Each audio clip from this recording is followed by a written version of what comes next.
Sejam bem-vindos ao 12º episódio do Empreendedorismo Raiz Podcast. Hoje conversamos com Ricardo Pedrosa, da Marchef Pescados, que conta sua história de empreendedorismo, seus recomeços e seu olhar sensível às oportunidades e inovações. Aproveite para deixar sua mensagem aqui no seu tocador de podcast favorito ou acesse nosso Instagram, Empreendedorismo Raiz Podcast.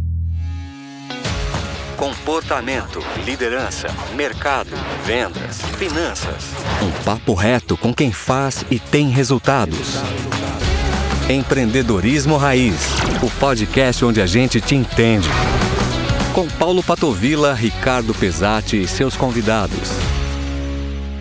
Boa noite, empreendedor, boa noite, empreendedora. Começando aqui mais um podcast Empreendedorismo Raiz, o podcast onde a gente te entende quando você quer crescer, quer ganhar mais dinheiro, quer liderar melhor, enfim, quando você quer mais resultados. Eu, Paulo Patovilla, junto com meu amigo Ricardo Pesati, estamos trazendo aqui uma pessoa lado especial, que trabalha com a parte de pescados. Quem é essa pessoa especial, Ricardo? Boa noite, pessoal. Hoje a gente está trazendo aqui o Ricardo Pedrosa. Ele é o CEO, ele é o idealizador, é o cara que criou, o cara que faz acontecer na Marchef, que é uma grande distribuidora aí, principalmente de camarões, mas pescados no geral. Ricardão, vamos contar a tua história. Você está falando agora há pouco aqui que você, na sua vida inteira, você teve 6 anos de carteira assinada. O resto foi indo para cima. Conta pra gente como foi isso aí. Boa noite, Ricardo. Boa noite, Paulo. Boa noite, ouvintes. Rapaz, é isso aí, Ricardo. A gente tem uma história aí de muita luta, né? De muito empreendedorismo mesmo, de muita coragem. E essa minha vida de empreendedorismo começou, na verdade, aos 17 anos de idade, né? Um pouco antes ali eu estava no colégio. Minha mãe era professora do colégio, em Recife, né? E ela era guia turística para fazer viagem para Disney, na época com os alunos do colégio. E eu já me interessei pela coisa do turismo e já comecei a fazer algumas excursões com os alunos do colégio de finalização de ano, concluintes, essas coisas todas. Então fiz muita viagem, organizei muita viagem, mesmo sendo de menor. Organizei viagem na época lá em Recife tinha umas festas, que era o Carnatal e Natal, era o Micaranda e Campina Grande. Então juntava os amigos de faculdade, eu alugava ônibus, reservava hotel, muitas vezes reservava casa, né? Alugava casa para botar 50 jovens, 50 amigos ali, entre amigos e amigas e amigos dos amigos. E aí fazia refeição para todo mundo. Era uma luta, uma coisa assim, pro cara da idade que eu tinha, mas a gente ganhava o dinheiro ali, fazia tudo com muita responsabilidade, com muito cuidado. E assim começou a minha vida empreendedora já ali, antes dos 20 anos. Em 1991, 92 por ali mais ou menos, meu pai era executivo de uma multinacional, mas tinha um projeto de vida, meu pai sempre foi muito empreendedor também, de se aposentar e morar em Tamandaré, Praia dos Carneiros, lá em Pernambuco, que ele sempre gostou muito dessa praia. Feio, hein?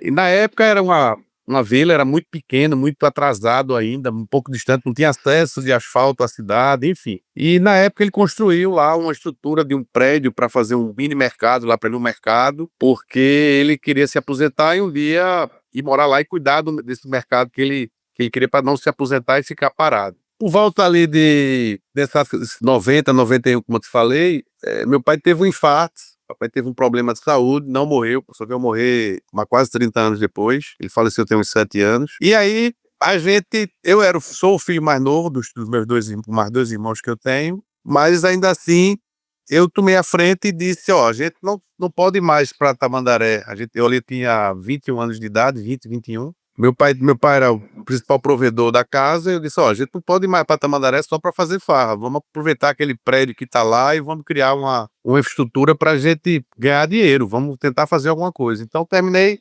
através de um amigo de colégio, a gente conseguiu chegar num cara que era o distribuidor da Brahma na região, e a gente conseguiu pegar com ele uma subdistribuição da Brahma no município de Tamandaré. Inicialmente para atender só 60 barracas de praia, mas na sequência a gente começou a fazer um trabalho bem feito, eu e meus irmãos, e com pouco tempo todos os bares e restaurantes esse mercadinho de Tamandaré compravam cerveja com a gente através o ano todo. E aí a gente passou um período aí sendo do gestor da Brahma, vamos lá em Tamandaré, né? Então isso foi uma coisa que foi muito legal, a gente cresceu muito rápido. Na sequência, a gente abriu o primeiro supermercado, com mais um ano e pouco, meu pai deu uma ajudada, a gente abriu um segundo supermercado em Tamandaré, numa região mais de veranista, né? Na sequência, a gente abriu uma loja em Recife, pequenininha, mas abrimos uma loja em Recife. E no ano 2000, a gente abriu a maior loja, que era a maior loja nossa, foi uma quarta loja, que era a loja do município vizinho de Barreiros.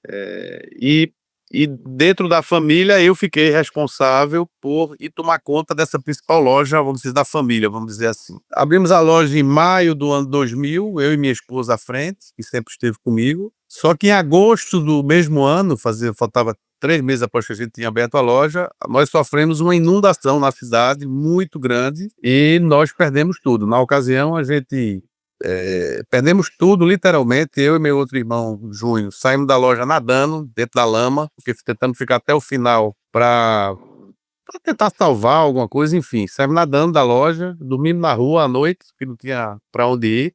Peguei leptospirose, enfim, mas conseguimos reabrir a loja na época com muito sacrifício, com muita luta, porque tinha ali perto de 30 anos. Mas, Ricardo, quem vive uma enchente numa cidade interior, quem sabe quem já viveu, entende o que é o drama de uma cidade pobre passar por uma enchente em que toda a população perdeu tudo, tá? Então, naquela época, a principal moeda de troca era cheque pré-datado, né? No país da gente, felizmente, cheque pré-datado e nada é a mesma coisa. As pessoas precisavam comer, iam comprar cheque, né? Iam comprar com cheque pré-datado, então a gente tinha uma inadimplência muito grande. Resumo da ópera, com 1 ano e meio a gente não tinha mais força e nós quebramos. Minha primeira quebrada foi... O empreendedor também quebra, né? Também bate a cabeça aí na... Então foi quando eu saí da operação de supermercado, tá? E foi quando eu tive o meu primeiro emprego de carteira assinada, tá? Então fui trabalhar, mudei totalmente de ramo. Aí foi quando eu entrei no Camarão em dezembro de 2002 e fui ser empregado de uma grande empresa, na época a maior empresa de camarão do Brasil, que estava começando. E eu tive a oportunidade de começar nesse trabalho, nessa empresa. Com pouco tempo ali, com 3, 4 meses, eles me convidaram para ser o gerente da indústria que eles estavam montando, né, que eles estavam abrindo. No dia 2 de junho de 2003, inauguramos a indústria dessa empresa, que era a maior empresa de camarão do Brasil. E eu virei gerente sem ter nenhuma experiência na indústria, né, pouca experiência com camarão. Tive a sorte de começar numa empresa que também não tinha muito histórico dentro da empresa, com conhecimento no produto, na atividade. Era uma empresa muito grande que tinha várias outras atividades, mas não, o camarão era novidade para eles. E eu acho que o meu espírito empreendedor fez com que eu crescesse muito rápido dentro da empresa, de desenvolvimento, de implantar esse empreendedorismo dentro do negócio da empresa. E enfim, a gente fez muita coisa lá dentro, muitas vezes até recriminado pelo meu diretor. Diz: rapaz, você pensa que está no seu mercadinho? Você aqui toma uma decisão como se tivesse no mercadinho. Não é mercadinho, aqui é uma empresa grande, tal. Mas enfim, a gente foi, mas com 6 anos que eu estava na empresa com carteira assinada, mais uma vez o fator, né, natureza também prejudicou a empresa, que agora que não era mais minha, que eu estava trabalhando. Então lá também teve uma enchente, novamente uma enchente, e a empresa era de um grupo muito forte. A gente não pode dizer que a empresa quebrou, mas a empresa ficou numa certa dificuldade, não o grupo, mas a empresa. Eu já pensava grande, já estava um pouco incomodado, porque a empresa, vi que ela não ia crescer muito mais do que já estava. Estava incomodado com o meu salário, com a minha condição que eu tinha, então decidi sair, né? Não foi uma decisão fácil, porque a gente tinha uma condição na empresa, tinha um reconhecimento, trabalhava numa grande empresa, mas a gente tem que ter ali o ponto de flexão, de virada de chave, né? E eu tomei a decisão de sair da empresa e deixei a segurança para trás e fui empreender novamente, né? Então, consegui construir um grupo com 3 fazendas de camarão bem menor, e para a gente cuidar da industrialização do camarão dessas fazendas, para a gente cuidar da logística e cuidar da comercialização a nível Brasil. Toda a experiência que eu trouxe desses 6 anos nessa empresa grande que eu trabalhei me ajudou muito, né? Porque, como disse o acionista quando eu saí dessa empresa, disse: Ricardo, você para mim é o cara que mais entende do business de camarão no Brasil atualmente. Isso ele me disse em 2008. E aqui me deu muita força, né?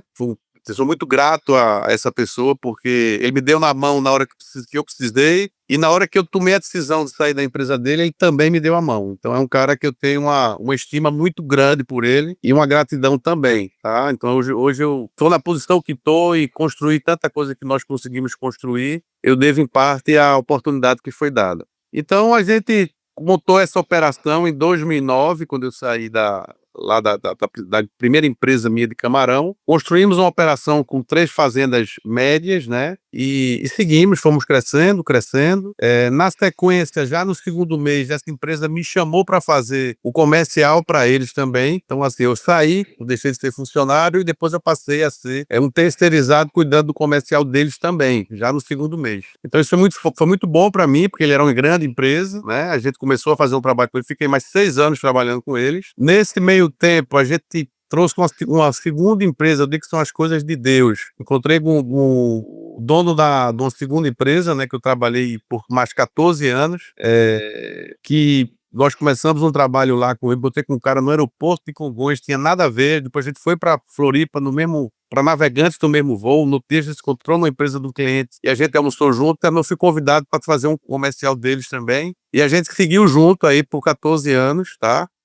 E aí, em setembro de 2023, a gente terminou essa parceria que a gente tinha depois de 14 anos, de cuidar do comercial dele, cuidar da marca, cuidar de tudo, na verdade. A gente sempre tratou essa empresa como se nossa fosse, né? Cuidamos muito bem cuidada, ao meu ver, deixamos inclusive ela líder do mercado nacional de camarão, mas o trabalho foi encerrado em setembro de 23 e quando a gente, Ricardo e Paulo, a gente cria uma história, né, e uma história pautada com uma seriedade, com muito trabalho, uma porta fecha e várias abrem, né? Então, a gente conseguiu, no primeiro momento, a gente tem um baque muito grande, mas a gente vai construindo alternativas, né? Então, eu ainda tinha um grupo com poucas fazendas que ficaram comigo, 3 ou 4 fazendas. Esse grupo foi ampliado, hoje nós temos 8 fazendas que fazem parte do nosso grupo. Existia uma dificuldade, tá? Vamos dizer assim, em capacidade instalada aqui no Nordeste, no Brasil, de processar camarão, tá certo? Então a gente tinha os nossos parceiros que são produtores de camarão. Estou falando muito, se vocês quiserem fazer alguma pergunta, podem fazer, tá? Não, tá ótima a conversa. Tá, então a gente tinha uma dificuldade enxergava essa dificuldade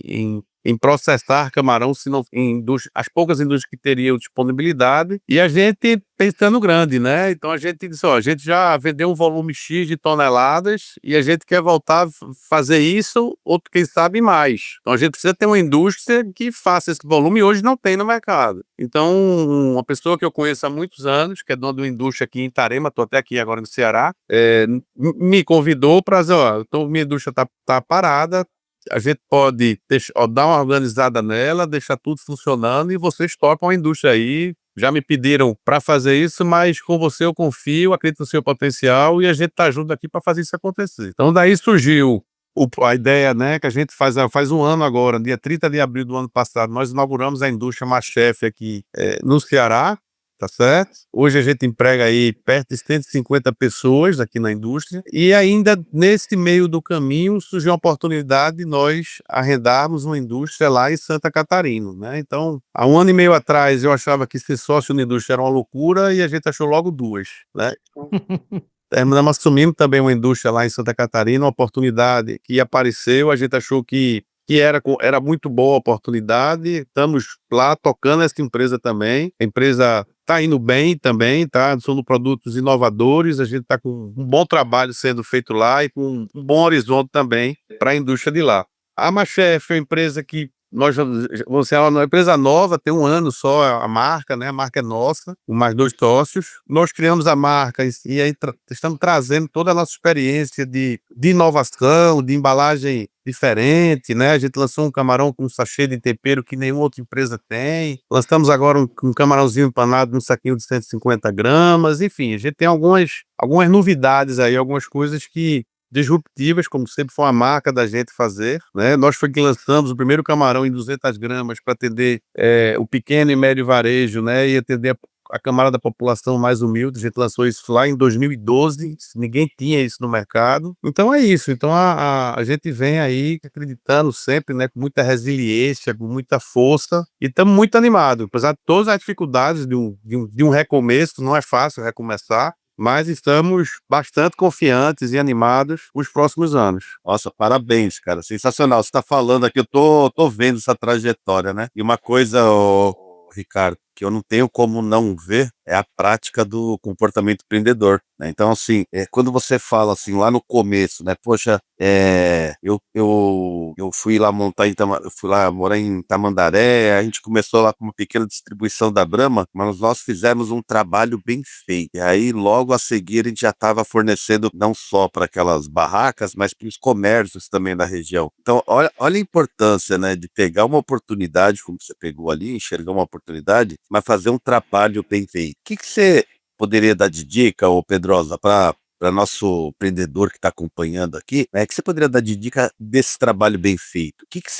Qual era a pegada ali que diferenciava seu trabalho já lá na distribuição, que com certeza você foi levando para outros lugares? Bom, Paulo, acho que uma coisa que o empreendedor tem que ter, isso aí tem que estar no sangue. Hoje mesmo eu estava fazendo uma reunião com a minha equipe aqui de logística, aqui na indústria, a equipe de PCP, né, e a equipe de produção. Isso a gente tem que ter uma coisa, uma responsabilidade e um respeito muito grande pelo cliente, né? Isso eu acho que é uma coisa que é básico, mas tem muitas empresas que não fazem, né? A gente precisa olhar para o cliente como um cliente que vai ser cliente, não é para uma venda, né? O cliente é para o ano todo, precisar dele 10 anos, 20 anos, com respeito, com ética, né? Com verdade. Eu acho que uma coisa que é muito importante no empreendedorismo, no comercial, às vezes as pessoas dizem que o vendedor bom é o que é bom de papo, né? Eu discordo disso. Eu acho que o vendedor bom é o vendedor e a empresa boa é a empresa que trabalha com a verdade. Então, eu acho que é por aí, sabe? Então, desde aquela época lá, isso sempre foi nossa bandeira, vamos dizer assim, é ter o respeito, ter o carinho, ter a atenção, né? Para que a gente tenha o cliente sempre, tá? Sempre com esse olhar. Outra coisa, Ricardo, o Paulo viu aqui, você foi lá buscar oportunidade, uma coisa que é muito, eu te conheço, né, para um trabalho que a gente faz junto, você é muito comercial e você tem uma pegada de gerar rede de contatos. Então, tudo que você fez assim, eu tenho contato aqui, eu encontro um aqui, eu encontro lá, me fala para você quanto foi importante a vida inteira você estar gerando contato e continuar gerando contato, porque tem muita gente que não gosta às vezes de falar, é tímido, mas empreendedor tem que gerar contato. Mais do que gerar contato, Ricardo, a gente precisa criar a nossa história, né? A gente hoje, você tem mais ou menos a mesma idade, 50 e poucos anos, e às vezes a gente conhece pessoas que tiveram a mesma trajetória que a nossa, mas ele não aprendeu a deixar portas abertas, né? Muitas vezes faltou humildade, né? Uma humildade das pessoas, uma coisa que é muito importante, mas por maior que seja a nossa posição, a gente tem que tratar todo mundo por igual. Isso é uma coisa que a gente defende muito nas nossas empresas, no nosso relacionamento, e graças a Deus, por onde a gente passou, a gente deixou porta aberta. Então, muito dessa relação que a gente tem e coisa é porque a gente procura trabalhar, como eu te falei, com a verdade, com a relação aberta, né, com tranquilidade, sem nenhum subterfúgio, né? Então, eu acho que a gente que já está com a estrada longa e percorrida, não adianta palavras bonitas, né? São ações. E as ações são mais importantes do que as palavras. Olha aí, você falou assim, poxa, o empreendedor acaba quebrando uma vez, né? Na realidade, ô Pedro, assim, teve um estudo aí que foi feito pela equipe do Dr. David McClelland, um psicólogo social de Harvard, lá no final dos anos 60, para inclusive embasou aí uma série de trabalhos na parte de empreendedorismo, e um dos resultados desse estudo junto aos empreendedores, eles viram que o empreendedor que teve sucesso lá na frente, ele tinha quebrado em média 3 vezes. Eu já quebrei 3. Então, bom, Agora tá no sucesso já.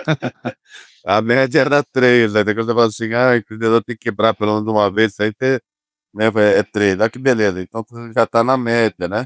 Mas o importante, assim, não é só a quebra em si, é o que ele aprende com isso, né? Porque, na verdade, é observar o resultado. O resultado pode tá sendo bom no momento, mas pode ser um resultado negativo. Então, quem quebrou não foi o Pedrosa, quem quebrou foi aquele negócio, né? Que sofreu uma inundação, pegou um monte de cheque predatado, não sei o quê, que era a prática da época, e o negócio não aguentou.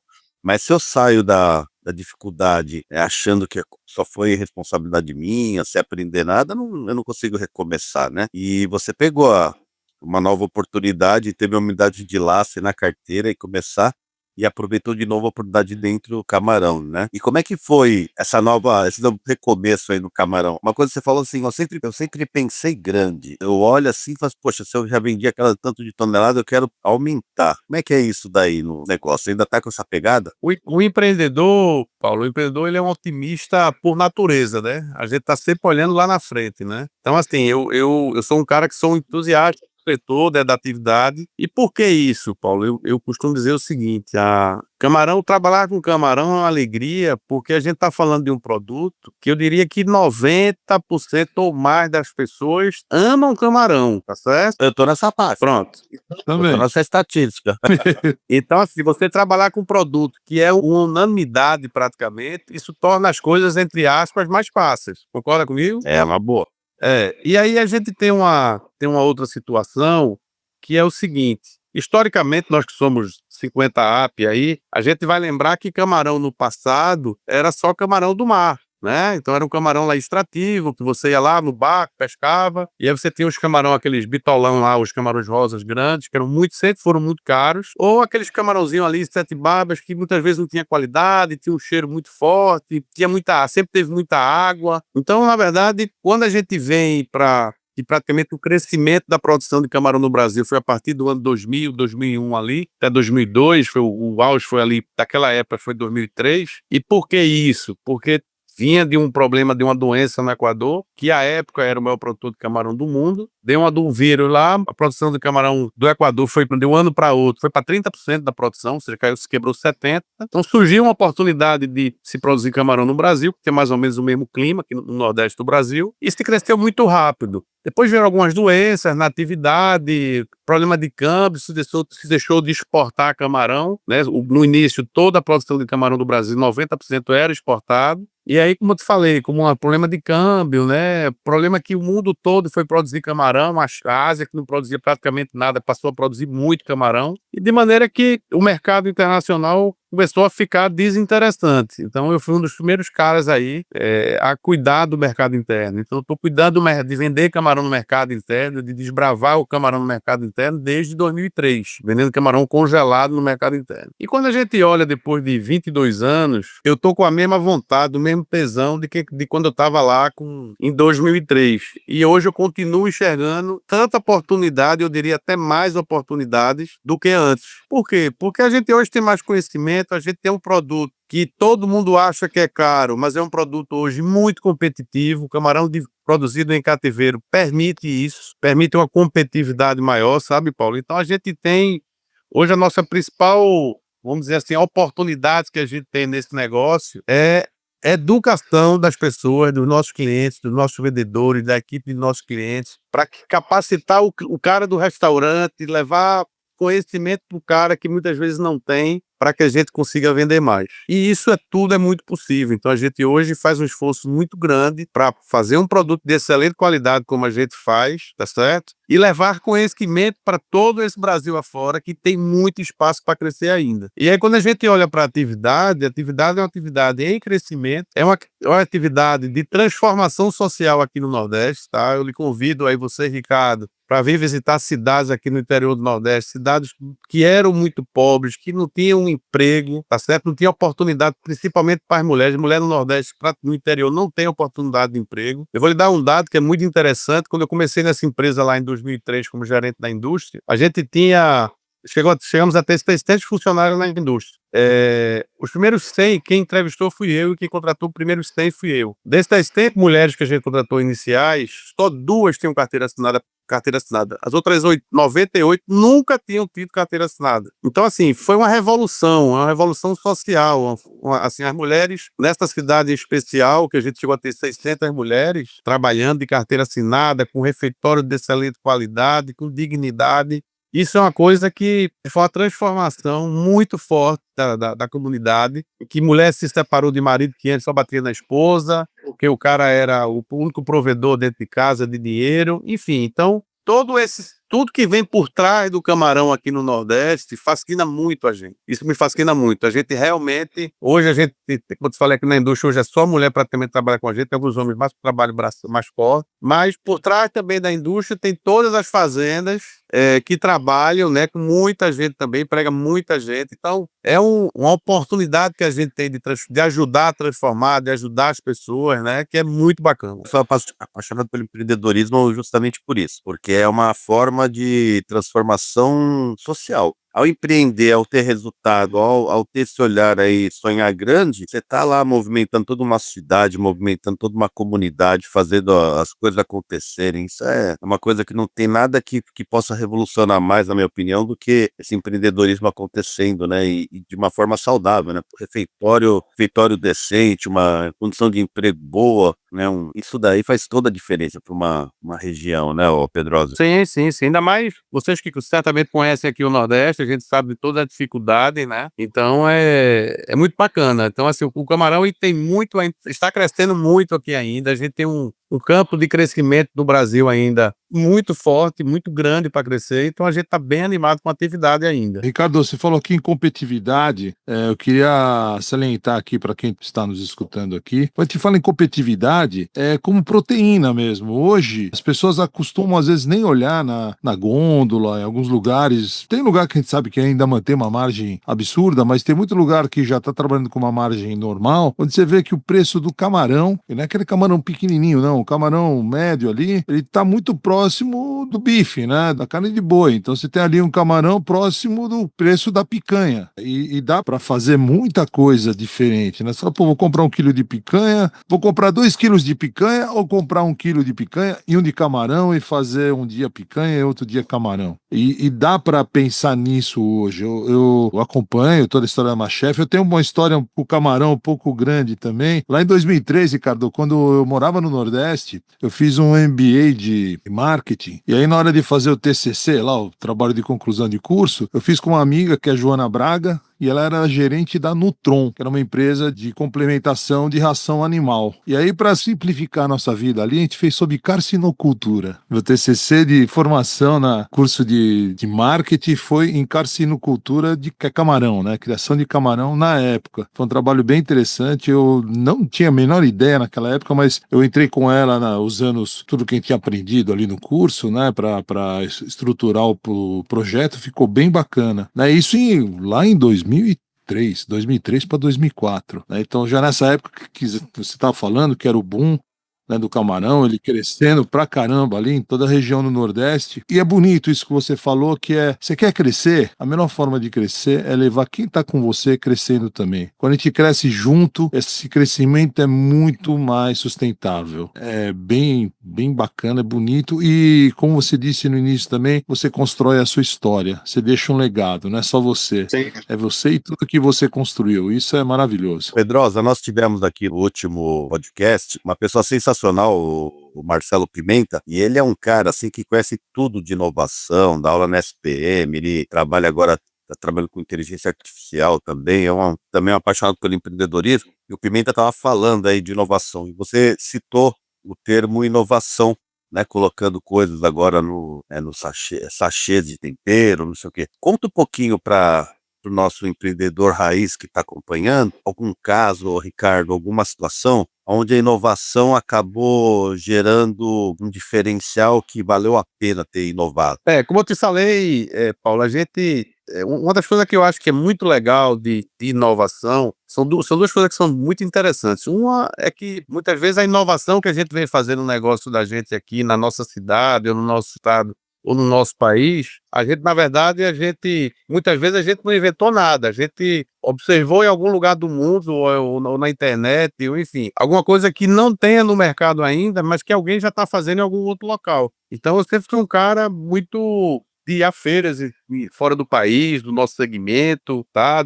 E quando eu vou ao exterior, eu estou sempre visitando todos os supermercados que eu passo na frente, alguns que eu já pesquisei e vou lá para olhar, enfim. Então a gente visitei várias indústrias já fora do país, então todo esse aprendizado, essa bagagem, a gente vai trazendo e vai implantando por aqui. Então quando a gente lançou no Brasil aqui o camarão de 200 gramas, que foi uma ideia nossa, em 2012 ou 13, na verdade, isso eu vi numa feira lá em Bruxelas, uma feira de pescados que tem lá, que era muito grande, hoje é em Barcelona, e lá já tinha produtos de camarão, inclusive na época com 120 gramas. Posso falar assim, talvez a gente aperfeiçoou na época a embalagem, em que sentido? Qual todo do propósito? O propósito dele lá de 120 gramas, ou 108 gramas, o que era a embalagem, era muito para atender o público single, o cliente ali individual. E o meu entendimento na época foi a gente criar uma embalagem de 200 gramas para vender um camarão pequeno, numa embalagem pequena, para atender o pessoal de baixa renda, né?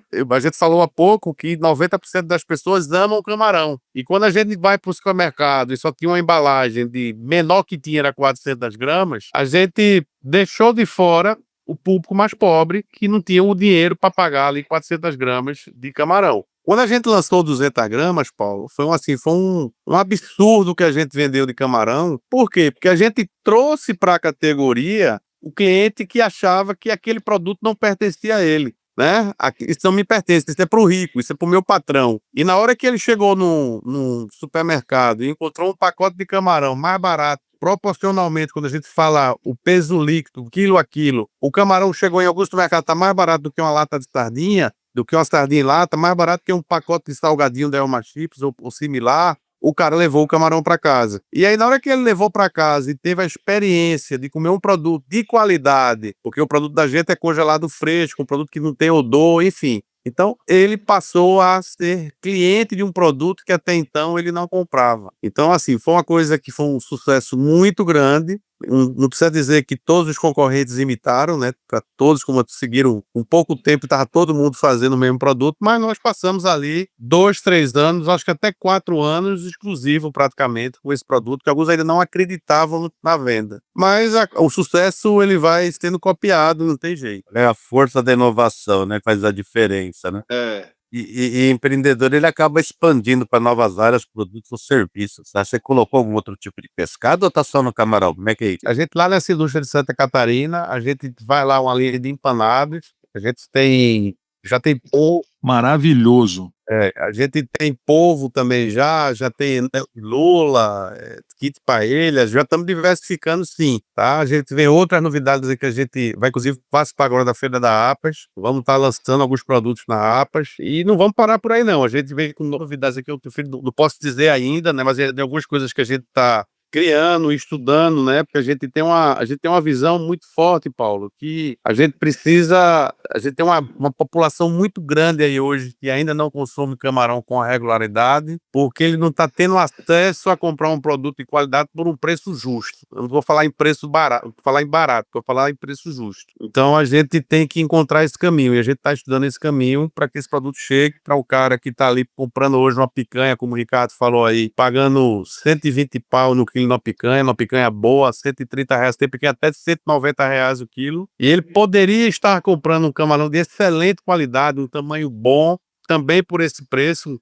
um super camarão, só que nos caminhos tradicionais de varejo, esse camarão termina chegando muito mais caro do que isso. A gente não concorda muito com alguns posicionamentos de varejo, que ele trabalha com a margem de carne bovina, por exemplo, o filé mignon, uma picanha, você trabalha com a margem X e trabalha com o camarão com a margem 3X, né? Então, o camarão fica inviável. E aí fica com essa fama de caro. Então, a gente precisa encontrar uma maneira, um caminho para que esse cara que está querendo, se a margem fosse X, não 3X, a venda seria muito maior. Então a gente estamos trabalhando para encontrar esse caminho. Maravilha. Demais, maravilha. Outra coisa que você falou aqui, né, a gente fala muito de comportamento empreendedor, Ricardo, e você salientou muito aqui que é a busca por informação, né? O que é a busca por informação? Quando você fala que vai lá para Bruxelas, depois vai para Barcelona, você está sempre olhando. Eu vou contar aqui, o Ricardo, outro dia eu falei para ele de uma loja, né, que é de outro segmento, que é de pão de queijo, que distribui pão de queijo, queijo e é congelado também. Aí eu falei, Ricardo, eu vou pegar o contato lá pra pessoa. Ele falou, Ricardo, não, me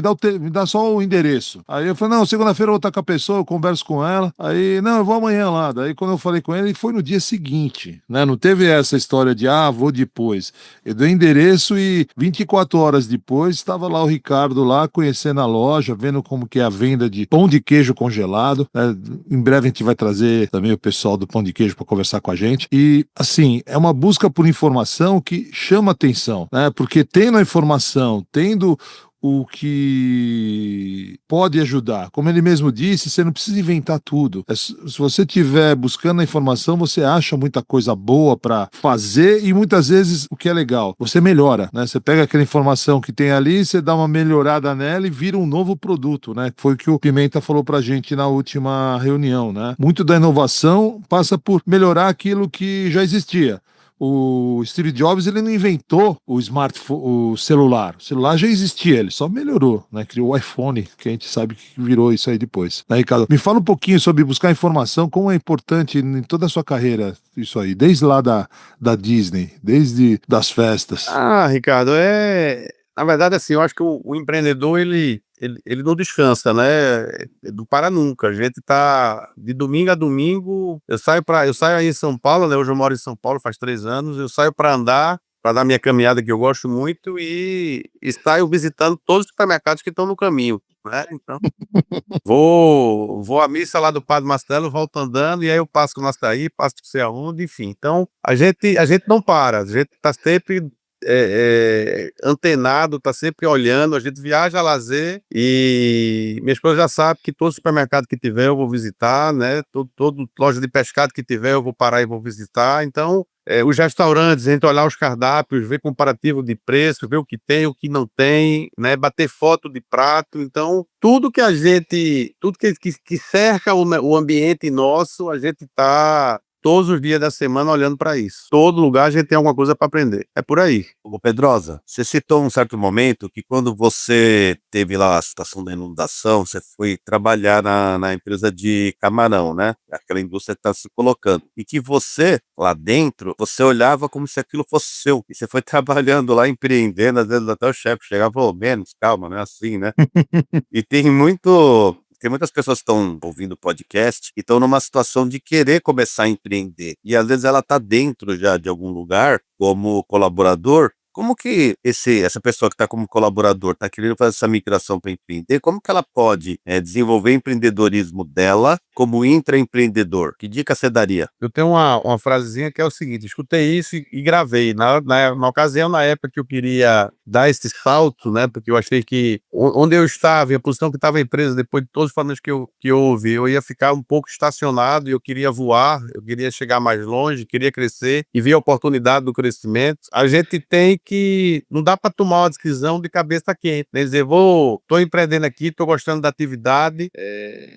E uma vez eu li um livro, na verdade, Paulo, que é muito interessante essa frase, e a gente, quando está numa empresa, por mais insatisfeito que nós estejamos nessa empresa, por razão A, B, C ou D, a gente tem sempre que dar o melhor que a gente pode, porque tem alguém vendo, né? E aí eu vou complementar essa frase. Além de alguém vendo, se a gente faz o melhor que a gente pode, a gente está sendo o melhor que pode ser. Então eu acho que a gente tem sempre que ter o melhor do que a gente se propõe a fazer. E na hora que você tem esse entendimento, você está pronto para, quando sair daquela empresa que você estava empreendendo, voar alto. E para voar alto, tem que ter coragem. O mais importante de tudo, a pessoa que você falou aí, que está numa empresa e está ali e quer empreender fora, é ter coragem. É se preparar, montar os castelinhos de areia, construir os castelinhos de areia, porque conta chega todo dia, né? Todo dia tem boleto pro cara pagar. Então não dá para sair de uma situação de segurança para uma de empreender, né? Eu já tive pessoas de relacionamento, inclusive do trabalho, que o cara tinha tinha saído de uma empresa, tinha uma oportunidade de ir trabalhar em outra, ou o cara queria empreender. E eu já desestimulei, já desincentivei pessoas a empreenderem também. Apesar de eu ser um empreendedor nato, tá certo? Eu tenho isso da minha essência, a gente já pegou um pouquinho de experiência que tem hora que não dá para o cara ir para um caminho, porque empreender não é fácil. O cara viu que o cara ia quebrar a cara e diz, não vai, melhor que ficar quieto aqui. Mas é isso, é coragem, se preparar, montar o castelinho de areia e seguir adiante. Maravilha. E o que você falou, né? Dar o melhor, né? Sempre tem alguém vendo. E mesmo que a situação esteja ruim, quando você dá o melhor e alguém tá vendo, surgem novas oportunidades, né? Porque a pessoa que, na minha, sei lá, pelo que eu tenho visto, né, ao longo desses anos, muitas vezes não faltam recursos. Tem empresas paradas, tem gente com dinheiro, tem possibilidade. O que falta são pessoas com capacidade para tocar aquilo, que queira realmente chamar pro peito e tocar. Tanto que você viu lá uma indústria que estava parada, a pessoa olhou e falou: não, para você eu abro essa indústria aí, para você eu te passo ela, né? Aí na sequência já achou outra indústria que estava parada, ou seja, viu uma outra oportunidade e já assumiu 2 indústrias aí. Ou seja, tem recursos por aí, tem coisas que estão disponíveis. O que falta muitas vezes é gente com a pegada mesmo de ir lá e fazer aquilo acontecer, que é a pegada do empreendedor. Perfeito, perfeito. Coragem Coragem. e acreditar, né, Ricardo? A gente tem quem não acredita, né, assim, quem às vezes não tem o sangue do empreendedorismo, tem essa vontade de crescer, de fazer acontecer, a pessoa fica muito olhando só para os problemas, né? E aí quem olha só para o problema não vai para canto nenhum, fica ali estacionado e não anda, né? Então a gente tem que olhar mais para as oportunidades do que para os problemas. Ricardo, tem um livro que a gente até usa num programa aqui nosso, né, que é o Desafio Empreendedor, que chama A Boa Sorte. Né, você teve a oportunidade de ler. Então, a boa sorte ela é feita do quê? Da oportunidade, mas sobretudo da preparação. Então, no seu caso, você assumiu a empresa de camarão, mas você tinha se tornado, como você disse antes mesmo, teu ex-empregador te disse, falou que você é um dos caras que mais entendem de camarão nesse país aqui, né? E você estava como funcionário. Você era CLT, mas enquanto CLT, você não se conformou a só bater cartão, né? A gente, na indústria, tem lá um apelido que a gente dá, que é o 15/30, né? 15/30 é aquele cara que só tá preocupado com o dia 15 e o dia 30, que recebe e a empresa que se dane. Não, você era uma pessoa comprometida, envolvida, focada, que buscava o crescimento, buscava a meta e buscava aprender e se tornar cada vez melhor e fazer isso, mesmo como empregado. O que resultou isso? Você se tornando melhor, foi crescendo, foi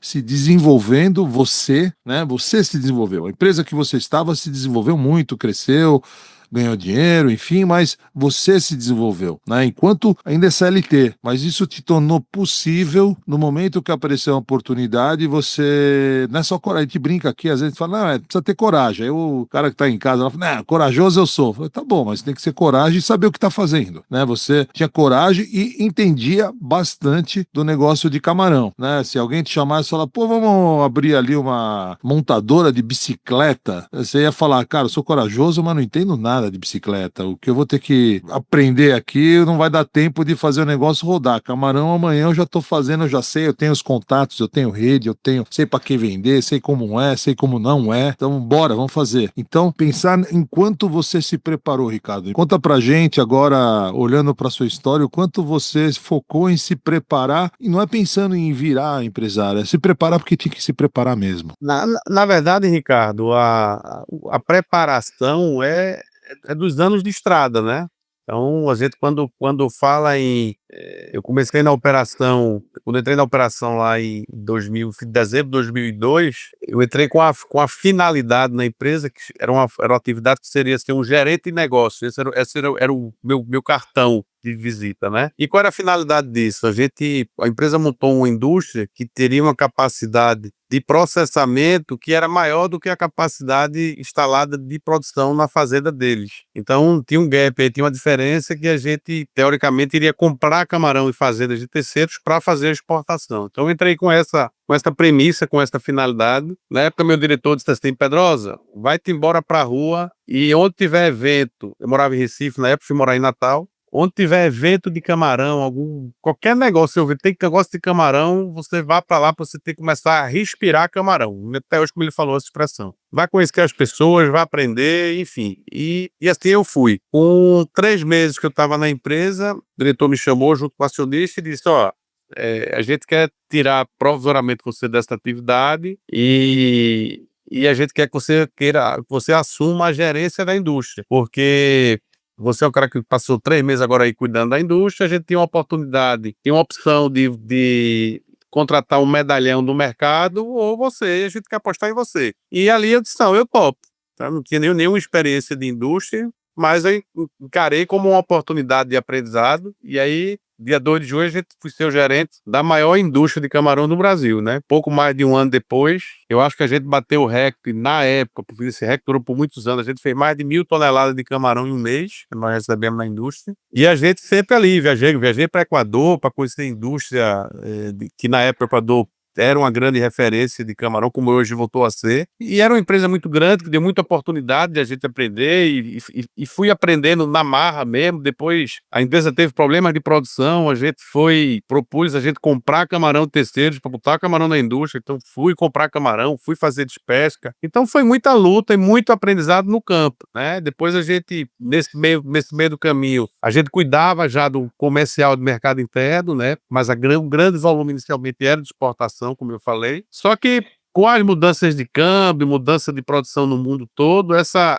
coisa da produção, da comercialização, do peso da exportação foi diminuindo, e a gente vendia 95% de exportação, 5% mercado interno, daqui a pouco virou 80-20, daqui a pouco virou 70-30, e em 2006 ou 2007 já era 100% mercado interno. Então eu fui um dos caras que desbravei o mercado interno. Eu tinha um ritmo de viagem, Ricardo, de 2006 para cá, ou seja, quase 20 anos, que eu praticamente, se você botar a minha média de 2006 para cá, tirando a pandemia, eu viajei em média 3 semanas por mês. Eu estava em algum lugar do Brasil. Viajava numa segunda-feira, ou no máximo numa terça, e voltava numa quinta ou numa sexta. E teve semana de eu fazer 3 ou 4 estados numa semana, né? Então, assim, treinei muita gente, conheci muita gente, abri muito cliente, abri muito mercado de distribuidor, de varejo, de atacarejo, enfim. Então, todo esse caminho, toda essa trajetória aí de 20 anos foi sim um grande aprendizado, tá? Então foi muita luta, foi muita feira, participação, troca de ideia com muita gente, troca de conhecimento com muita gente. Então é isso, essa é a história. Você está trazendo, assim, esse aspecto de trabalhar pelo menos na outra indústria, né? Você trabalhava para a parte do atacarejo, atacado, o que fosse, eram grandes volumes. Mas, chefe, você tem intenção de também vender para o cliente final? Ou isso conflita muito com a distribuição? Porque, assim, isso é uma coisa que pega para muita gente que está em vários ramos aí, que acaba vendendo ali para uma série de lojas, etc., e depois tem a demanda do cliente interno, assim, para o cliente final. E aí acaba tendo um certo conflito. Você vê conflito nisso? Como é que você resolve isso? Não vejo, não vejo. A gente tem vários casos hoje aí de empresas, né, que tem suas lojas de marca própria, tem várias. O segmento de congelado, a gente tem várias, tem a Corim, né, a Swift, pô. A Swift é o principal caso, a própria Sadia, a própria BRF tem a loja própria dela hoje, né? Você tem a Ovas Mantiqueira, você tem a Biscoito Marilã, você tem a Arte Sorvete, são várias de sorvete, né? Pedacinho de sol, pão de queijo. Pedacinho de sol, pão de queijo. Então, assim, eu acho que tem sim, não vejo a própria. Eu li vi um podcast um dia desses, pessoal da FIM, né? Que a FIM, aquelas balas, né? FIM, que eles passaram a abrir lojas próprias e quiosques e franquias, e eles vendem muito em loja americana, vendem em farmácia, vendem em supermercado, e o cara perguntou ao cara da FIM se isso não seria um choque, se não ia chocar a pergunta que você me fez aí. E aí eles dizem o seguinte, que muito pelo contrário, já foi visto já que as lojas americanas, por exemplo, que tem uma loja FIM perto, cresceu a venda do produto FIM, porque na verdade é aquela loja que tem FIM ali próximo, a loja conceito, que tá fortalecendo mais a marca, e o cara termina lembrando mais da marca, e quando vai na loja americana para comprar uma outra coisa, termina comprando ali também a marca, o produto FIM, né? Então, eu não acho que há choque de interesse de forma nenhuma. Há um fortalecimento da marca, e uma marca forte termina que vende mais, né? Ah, maravilha. E mesmo usando a internet? Mesmo usando a internet, sim. Você deu um exemplo brilhante aí, que é a loja Swift, né? Uhum. Aconteceu hoje comigo. Eu tava em Pindamonhangaba, aí tem uma Swift e tem um mercado dentro do shopping. E eu acabei comprando lá um produto que eu queria comprar, enfim, um bacalhau, inclusive, queria fazer hoje, é aniversário da minha mulher. Aí fui lá, peguei o bacalhau, tem do supermercado só, do shopping, mas o da Swift, que tinha do outro lado da rua, tem a loja da Swift, onde eu compro de vez em quando também. E o preço é o mesmo. É o mesmo, né? Acabou sendo, não é. Às vezes não tá um pouquinho mais de oferta, às vezes do outro, mas é muito próximo. Isso é uma grande, para um empreendedor que pensa em abrir a loja própria, é uma grande sacada, porque assim, ele tem a oportunidade de vender para o cliente com o preço final de cliente. Quando ele vende na atacada, ele tem que vender no preço de atacado, ele vende em grande quantidade, enfim, mas ele tem que deixar ali livre a margem do mercado, da loja que vai fazer, do varejo, que vai fazer a entrega, a distribuição do produto ali direto para o cliente. Quando ele tem a loja própria, ele vende no preço já do varejo, né? Preço de atacado. Então ele tem uma margem maior. O que ele, né, é só precisa ter cuidado para você não canibalizar o seu varejo. Então imagina que se você vende, se no mercado custa 100, você não pode vender por 70 na sua loja própria, porque senão aí você perde o canal mercado que não vai mais comprar de você, porque ele sabe que a sua concorrência é desleal. Mas se você vende ao mesmo preço que o teu varejo, um só fortalece o outro. É posicionamento de preço, que é a Swift é o maior exemplo, eles fazem isso perfeitamente, muito bem. E dá para fazer isso em vários produtos. Cada vez mais o consumidor ele está exigente numa série de aspectos, inclusive com relação ao meio ambiente, que diz respeito à sustentabilidade. Quando a gente está falando de pescados, já, pelo menos eu fico pensando, né? Poxa, será que isso daí está vindo de uma pesca tão muito predatória? Como é que, né, será que não vai acabar com a quantidade de polvo que tem lá no mar, de camarão, de lula? Como é que funciona a sustentabilidade para vocês e como é que vocês comunicam isso para o cliente? Vamos lá, o principal negócio da gente, eu diria que 98% ainda é camarão, tá, Paulo? Tudo isso que a gente falou de novos produtos, isso é muito inicial ainda. Eu vou falar de camarão, que é a minha praia, é onde eu tô há mais de 20 anos e posso falar com muita segurança. O camarão produzido em fazenda, né, em viveiros, na sua grande maioria, diria aqui que no Brasil, praticamente na sua totalidade, é uma produção que a gente tem um respeito muito grande ao meio ambiente, apesar de que algumas pessoas acham que não, tá certo? Existem estudos que mostram que em algumas regiões houve, inclusive, uma melhoria por exemplo, do estuário em função dos cuidados que os viveiros fazem, né? A água que se joga no meio ambiente, a qualidade, enfim. Então, tudo isso, eu lhe garanto o seguinte, só para você entender hoje, quando a gente fala de camarão de viveiro, hoje no mundo, não estou falando de Brasil não, estou falando no mundo. A produção de camarão hoje em cativeiro já é maior do que a captura de camarão no mar. Então, você chega hoje, por exemplo, numa peixaria de supermercado na Espanha ou em Portugal, o camarão hoje dos itens de pescados, é um dos mais baratos. É uma coisa incrível isso. É mais barato que uma lula, é mais barato que vários peixes. Por quê? Porque a sustentabilidade, a coisa da produtividade, da produção do camarão de viveiro, é uma coisa que trouxe acessibilidade ao produto, entendeu? E com respeito à natureza. Então, estamos muito tranquilos com relação a isso. E além dessa coisa do respeito ao meio ambiente, no Brasil, o camarão traz essa característica de uma responsabilidade social muito forte. E isso é uma coisa que é muito bacana. Tá? E as pessoas muitas vezes não sabem disso. O que está por trás de uma fazenda de camarão, de uma criação de camarão. Não,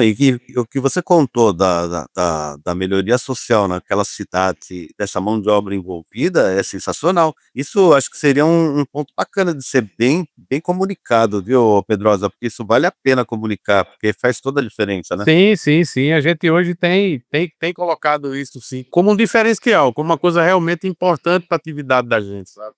A gente tem propagado mais isso, tem procurado propagar mais isso. Já estamos 1 hora aqui falando, corre muito rápido. Que coisa maravilhosa essa conversa, gostei. Você viu que gostoso, né, conversar. E dá um recado aí, o que você pode falar para imagina um empreendedor começando em qualquer negócio, o que você gostaria de falar? Imagina que você está falando para o Ricardo Pedrosa lá de Tamandaré, que está lá montando a loja, lá que você falaria para ele hoje? Rapaz, Ricardo, eu falaria para mim mesmo, se prepare e não desista. Sensacional, excelente. Olha aí, maravilha, cara, muito bom. O bacana do empreendedorismo é isso, né? Hoje você deu um show aí, ô Ricardo Pedrosa, mostrando o que transforma uma região, o que transforma um país, o que transforma uma sociedade, a vontade de alguns de empreender, de terem resultado, né, cara? Parabéns aí, baita de uma história não só de vida, de empreendedorismo, mas de trabalho, né, de superação, de de se preparar e não desistir, né? Porque não desistiu, tá aí, tá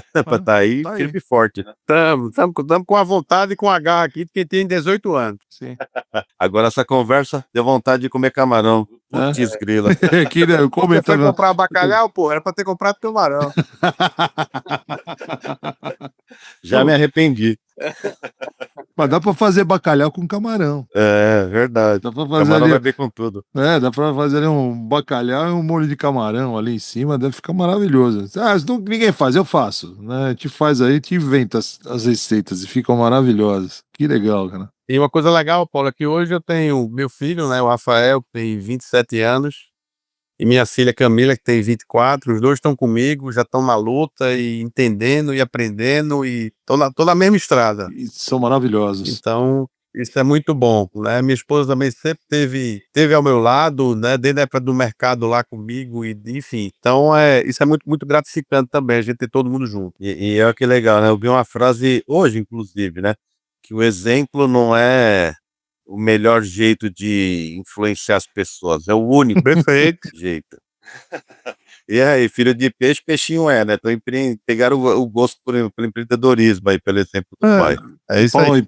e pense em 2 empreendedores. Conheço os dois, eles voam, cara. Tá? Parabéns, Ricardo, pelos dois.